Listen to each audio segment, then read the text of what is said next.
குரு பிரம்மா குரு விஷ்ணு குரு தேவோ மகேஸ்வரக குரு சாட்சாத் பரபிரமம் தஸ்மை ஸ்ரீ குருவே நமக. ஓம் ஸ்ரீ ராஜகணபதி ஐயனே போற்றி போற்றி. ஓம் ஸ்ரீ லோபாமுத்திரை சமேத ஸ்ரீ அகத்தியர் ஐயா போற்றி போற்றி. குரு அருள் ஆஸ்ட்ரோ முத்து உங்களோடு.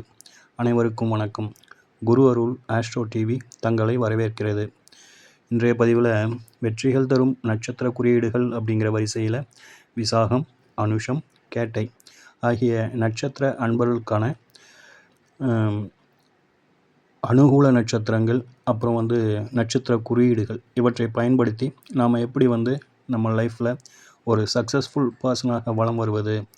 இந்த கொஞ்சம் இது எளிமையாகவும் இருக்கணும், நாம் அதன் மூலம் அதிக பலனும் பெறணும் அப்படிங்கிற மாதிரியான இந்த அமைப்பு ரொம்ப சூப்பராக பயன்படும். அதனால் இதை ஃபாலோ பண்ணுங்கள். ஃபாலோ பண்ணி சக்ஸஸ் ஆனதுக்கப்புறம் உங்களின் கருத்துக்களை எங்களுக்கு பதிவு பண்ணுங்கள், சரிங்களா?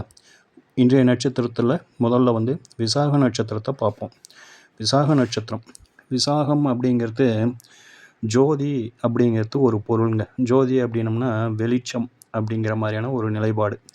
அப்போ இந்த நட்சத்திரமே ஒரு ஒரு அருமையான நட்சத்திரம் அப்படிங்கிறத பார்த்துக்கோங்க, சரிங்களா? இந்த நட்சத்திரத்தின் அதிபதி குரு பகவான். கணம் ராட்சசம், பாலினம் ஆண், உருவம் சக்கரம் போன்றதுங்க. மிருகம் புலி, பறவை செங்குருவி, விருட்சம் விலாமரம், தேவதை குமரக்கடவுள், அதிதேவதை இந்திர பகவான். இப்போது சொல்லப்பட்ட இந்த 6 விஷயங்களை நீங்கள் நோட்ஸ் எடுத்துக்கோங்க. அப்போ தான் நீங்கள் ஃபாலோ பண்ணுறதுக்கு உங்களுக்கு வசதியாக இருக்கும், சரிங்களா? இப்போது உருவம் சக்கரம் போன்றது அப்படின்னு சொல்லியிருக்கோம். சக்கரம் போன்றது அப்படின்னு சொல்லும் பொழுது இது மண்பானை, இந்த மண் பண்டங்கள் அப்படின்னு சொல்லுவாங்க இல்லைங்களா? மண் பண்டங்கள் அப்படின்னு சொல்லிட்டேன், அது தவறான வார்த்தை. மண் பாண்டங்கள், அதாவது தண்ணி பிடிச்சி வைக்கிறது, இதெல்லாம் குடம், சமையல் பாத்திரங்கள்லாம் ஒரு காலத்தில் நம்ம மண்ணால் செய்து தான் நம்ம உபயோகப்படுத்திக்கிட்டு இருந்தோம். நம்மளுடைய பாத்திரங்களே அதுதான். அதை செய்யறதுக்கு அவங்க ஒரு சக்கரத்தை உபயோகப்படுத்தினாங்க. அந்த சக்கரம் அப்படின்னு கிடைச்சிது அப்படின்னாக்கா அது ரொம்ப சூப்பர். அப்படி இல்லாத பட்சத்தில்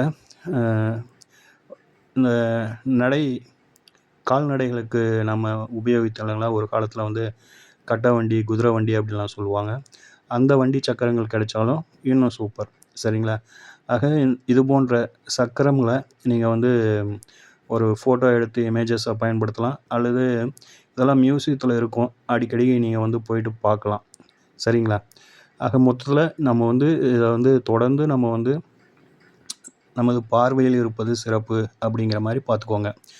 அடுத்ததாக உங்களின் மிருகம் அப்படின்னும் பொழுது புலி அப்படின்னு சொல்லிட்டு வந்திருக்குது. அப்போது நீங்கள் என்ன செய்யலாம் அப்படின்னாக்கா, சபரிமலைக்கு தொடர்ந்து வருடா வருடம் மாலை போட்டு ஐயனை சென்று தரிசித்து வரலாம்.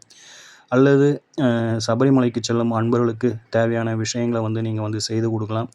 அவங்களுக்கு அந்த யாத்திரை செல்பவர்களுக்கு உங்களால் முடிஞ்ச விஷயங்களை, அதாவது கொஞ்சம் பொருளாதார ரீதியாக உதவுவது, அல்லது நான் போனோம் எனக்கு கஷ்டமாக இருக்குது, கொஞ்சம் காசு இருந்தால் நல்லா இருக்குன்றவங்களுக்கு அவங்களுடைய முழு செலவையும் கூட நீங்கள் ஏற்றுக்கலாம். அது உங்களின் சூழலை பொறுத்தது, பொருளாதாரத்தை பொறுத்தது, சரிங்களா?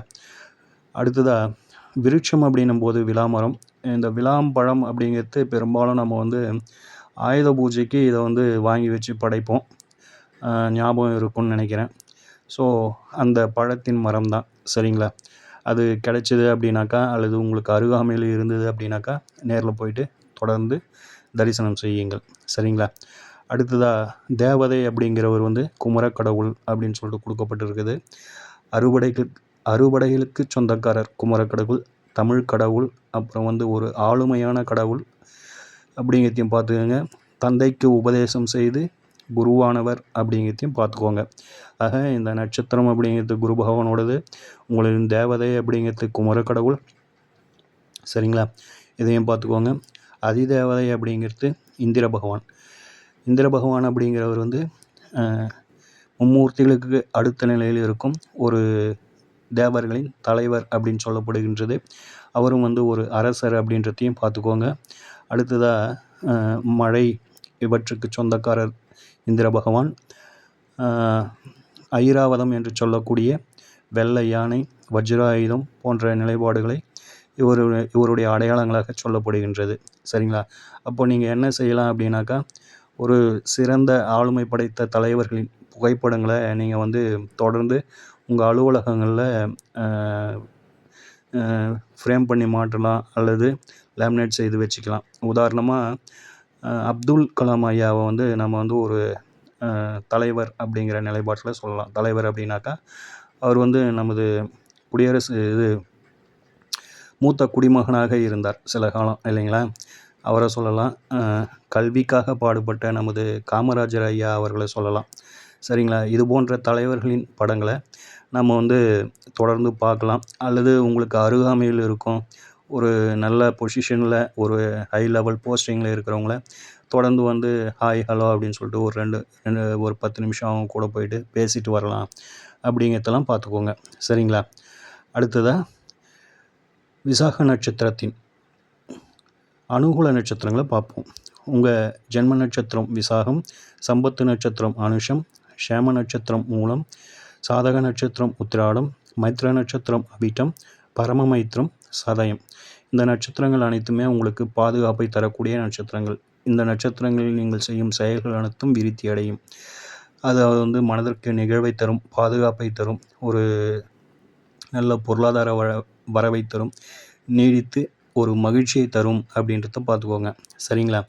அடுத்ததாக நீங்கள் சென்று வழிபடும் ஆலய வழிபாட்டு ஸ்தலம் அப்படிங்கிற நிகழ்வில் உங்களுக்கான தெய்வத்தை பார்ப்போம். அதாவது வந்து நீங்கள் சென்று வணங்க வேண்டிய தெய்வம் அப்படிங்கிறது பன்மொழி திருமலை குமாரசுவாமி. பார்த்துக்கோங்க, இவரும் வந்து உங்களுக்கு வந்து முருக கடவுளாக வந்திருக்கின்றார். இந்த ஆலயமானது செங்கோட்டையிலிருந்து ஒரு 7 கிலோமீட்டர்ஸ் நம்ம பயணம் செய்தோம் அப்படின்னாக்கா இந்த ஆலயம் வந்துடும். ஐயனை தரிசித்து உங்களை வாழ்வின் வளமாக்கி கொள்ளுங்கள். சரிங்களா? அடுத்து நம்ம பார்க்க இருக்கின்ற நட்சத்திரம் அனுஷ நட்சத்திரம். அனுஷ நட்சத்திரத்தின் அதிபதி சனீஸ்வர பகவான். கணம் தேவம், பாலினம் ஆண், உருவம் புஷ்பம். இப்போது உருவம் புஷ்பம் அப்படின்னு சொல்லிட்டாங்க. புஷ்பம் அப்படிங்கிறது மலர்கள் அப்படிங்கிறது உங்கள் எல்லோருக்கும் தெரியும். சரிங்களா? அப்போது புஷ்பம் அப்படின்னு சொல்லும்பொழுது நம்ம என்ன செய்யலாம் அப்படின்னாக்கா, ஃப்ளவர்ஸ் கார்டன் என்று சொல்லக்கூடிய ஒரு சில இடங்கள்லாம் வந்து இந்த ஃப்ளவர்ஸ் கார்டன் அப்படின்ட்டு இருக்கும். ஒரு சில நேரங்களில் ஃப்ளவர்ஸ் எக்ஸிபிஷன் அப்படின்றது நடக்கும். இது போன்ற நிகழ்வுகளில் வந்து அடிக்கடிக்கு கலந்துக்கலாம். அல்லது உங்கள் வீட்டிலேயே இடம் இருக்குது அப்படின்னாக்கா ஒரு 10-20 வகையான மலர்களை கொண்டு நாமளே வந்து அப்படியே ஒரு தொட்டிங்களில் வச்சு விதவிதமான மலர் செடிகளை வளர்த்து அது பூக்கிற அந்த விஷயங்களை பார்த்து நம்ம வந்து கண்காணித்துட்டே வரலாம். அது கூட தொடர்ந்து பயணிக்கலாம். அதுக்கு வந்து தண்ணீர் ஊற்றலாம், அதை பராமரிக்கலாம், அதை வளர்க்கலாம். இப்படிங்கிற மாதிரியான ஒரு நிலைப்பாடுகள்லாம் இருக்குது, பார்த்துக்கோங்க. சரிங்களா? உங்களுக்கான மிருகமாக சொல்லப்பட்டு இருப்பது பெண்மான், பறவை வானம்பாடி, விருட்சம் மகிழமரம், தேவதை லட்சுமி தாயார், அதிதேவதை மித்திரன். மகிழமரம் அப்படிங்கிறது சிவாலயங்களில் காணப்படும். ஒரு சில சிவாலயங்களில் இது வந்து ஸ்தல விருட்சமாக இருக்கும். ஒரு சில ஆலயங்கள்லேயும் இந்த மகிழமரம் அப்படிங்கிறது ஸ்தல விருட்சமாக இருக்கும். முடிந்தவரை இதெல்லாம் வந்து நேரில் போயிட்டு பாருங்கள். அந்த காற்றை சுவாசியுங்கள். அந்த இடத்துல அமர்ந்து தியானம் பண்ணுங்கள். சரிங்களா? அடுத்ததாக தாயார் அப்படிங்கிறவங்க லட்சுமி தாயார். உங்கள் அனைவருக்கும் அது தெரிந்த ஒரு தாயார் தான். அதனால் வந்து அவங்கள வந்து நீங்கள் வந்து பூஜை அறையில் வைத்து வணங்கலாம். தினமும் வந்து உங்கள் அலுவலகத்தில் மாட்டி வச்சுக்கலாம். ஃபோட்டோ ஃப்ரேமை எடுத்துகிட்டு போயிட்டு உங்கள் கண்ணில் படுற மாதிரி அந்த தாயாரின் புகைப்படங்கள் இருப்பது சிறப்பு அப்படிங்கிற மாதிரி பார்த்துக்கோங்க. அடுத்ததாக வந்து அதிதேவதை அப்படின்னும் பொழுது மித்திரன். இவர் வந்து சூரிய பகவான் அப்படிங்கிறது தான். ஸோ இவரை வந்து சூரிய உதயத்தில் நல்லா குளித்து முடிச்சுட்டு அவரை நமஸ்காரம் பண்ணுங்க அப்படிங்கிறது நம்மளுடைய பரிந்துரை. அடுத்து அனுஷ நட்சத்திரத்தில் பிறந்த உங்களுக்கான அனுகூல நட்சத்திரங்களை பார்ப்போம். ஜென்ம நட்சத்திரம் அனுஷம், சம்பத்து நட்சத்திரம் கேட்டை, சேம நட்சத்திரம் பூராடம், சாதக நட்சத்திரம் திருவோணம், மைத்திர நட்சத்திரம் சதயம், பரம மைத்திர நட்சத்திரம் பூரட்டாதி. சரிங்களா? அடுத்து உங்களுக்கான வழிபாட்டு ஸ்தலத்தை பார்ப்போம். திருநின்றியூர் மகாலட்சுமிபுரீஸ்வரர். சரிங்களா? தாயார் பெயர் உலகநாயகி அம்மாள். இந்த ஆலயமானது மயிலாடுதுறையிலேருந்து சீர்காழி போகிற வழியில் ஒரு 7 கிலோமீட்டர் நம்ம பயணம் செய்தோம் அப்படின்னாக்கா இந்த தாயாரையும் ஐயனையும் நம்ம தரிசித்து விடலாம். சரிங்களா? உங்கள் ஜென்ம மாதம், அதாவது வந்து நீங்கள் பிறந்த தமிழ் மாதமும் நீங்கள் பிறந்த நட்சத்திரமும் வரும் நாட்களில் இந்த ஆலயங்களுக்கு சென்று ஐயனையும் தாயாரையும் வழிபட்டு உங்கள் வாழ்க்கையில் நீங்கள் ஒரு உயர்ந்த நிலையை பெற வேண்டுமாய் மனதார வாழ்த்துகின்றோம். அடுத்ததாக கேட்டை நட்சத்திர அன்பர்களின் குறியீடுகளையும் அதை எப்படி உபயோகம் செய்வது அப்படிங்கிற ஒரு குறிப்பையும் பார்ப்போம். கேட்டை நட்சத்திரம் அதிபதி புத பகவான், கணம் ராட்சச கணம், பாலினம் பெண், உருவம் குண்டல உருவம். அதாவது வந்து குண்டல வடிவம் அப்படின்னு சொல்லும்பொழுது, குண்டலம் அப்படிங்கிறது காதணிகளை குறிக்கின்ற ஒரு சொல்லுங்க. அதாவது வந்து கம்மல் அப்படின்னு சொல்லிட்டு சொல்லுவோம் இல்லைங்களா, அதுதான் வந்து குண்டலம் அப்படின்னு சொல்லிட்டு சொல்கிறாங்க. ஸோ நீங்கள் வந்து ஜுவல்ஸில் வந்து இந்த கம்பல் இயர்ரிங்ஸ் அப்படின்னு சொல்லிட்டு சொல்கிறோம் இல்லைங்களா, அதெல்லாம் வந்து நீங்கள் வந்து தொடர்ந்து பார்க்கலாம் அப்படிங்கிறது நம்மளுடைய பரிந்துரை. அடுத்ததாக மிருகம் மான், பறவை சக்கரவாதம். சக்கரவாகம் அப்படிங்கிறது ஒரு பறவை தாங்க. இந்த பறவை பேர் என்னடா இப்படி இருக்குதுன்னு யோசிக்காதீங்க. இது வந்து ஒரு ஜோடி பறவைகளில் ஒரு பறவை இரவில் வந்து பிரிந்து சென்றிருக்கின்ற பொழுது அது வந்து ரொம்ப வருத்தப்படும் ஒரு தன்மை கொண்ட பறவையாக வந்து இதை வந்து சொல்லுறாங்க. ஸோ அப்படி ஒரு அற்புதமான பறவை தான் இது. இதை வந்து நீங்கள் கூகுளில் சர்ச் பண்ணிங்க அப்படின்னாக்கா இதனுடைய இமேஜஸ் கிடைக்கும். அதை நீங்கள் லேமினேட் செய்துக்கலாம், அல்லது வந்து ஒரு ஃப்ரேம் மாதிரி செய்து வச்சு உங்கள் ஆஃபீஸ்லேயோ அல்லது வரவேற்பறையிலையோ மாட்டி வச்சு தினமும் பார்த்துக்கோங்க அப்படிங்கிறது நம்மளுடைய பரிந்துரை. விருட்சம் பிராய், தேவதை இந்திர பகவான், அதிதேவதை இந்திர பகவான். அப்போது இந்திர பகவான் அப்படிங்கிறவர் வந்து ஒரு தலைமை பொறுப்பில் இருக்கும் ஒரு தெய்வம் அப்படிங்கிறத பார்த்துக்கோங்க. அடுத்ததாக உங்களுக்கான அனுகூல நட்சத்திரம் அப்படிங்கிறது ஜென்மத்தாரை அப்படிங்கிறது கேட்டை, சம்பத்து தாரை அப்படிங்கிறது மூலம், சேமத்தாரை அப்படிங்கிறது உத்ராடம், சாதகத்தாரை அப்படிங்கிறது அவிட்டம், மைத்திரதாரை அப்படிங்கிறது புரட்டாதி, பரம மைத்திரதாரை அப்படிங்கிற நட்சத்திரம் உத்திரட்டாதி. சரிங்களா? ஸோ சொல்லப்பட்ட இந்த 6 + 6 12 விஷயங்களையும் நீங்கள் நோட்ஸ் எடுத்து வச்சுக்கிங்க. இதை வந்து தொடர்ந்து வந்து உங்கள் லைஃப்பில் வந்து ஃபாலோ பண்ணுங்கள். சரிங்களா? ஃபாலோ பண்ணிங்க அப்படின்னாக்கா ஒரு சக்ஸஸ்ஃபுல் பர்சனாக நீங்கள் வலம் வருவீர்கள் அப்படிங்கிறதுல எந்தவித மாற்று கருத்தும் இல்லை. அடுத்து உங்களுக்கான வழிபாட்டு ஸ்தலத்தை பார்ப்போம். உங்களின் வழிபாட்டு ஸ்தலமாக பசுபதி கோயில் வரதராஜ பெருமாள், தாயார் பெயர் பெருந்தேவி தாயார். இந்த ஆலயம் இருக்கும் இருப்பிடம் தஞ்சாவூர் கும்பகோணம் செல்லும் சாலையில் 13 கிலோமீட்டர் நாம் வந்து பயணம் செய்தோம் அப்படின்னாக்கா இந்த சன்னதியை சென்றடைந்திடலாம்.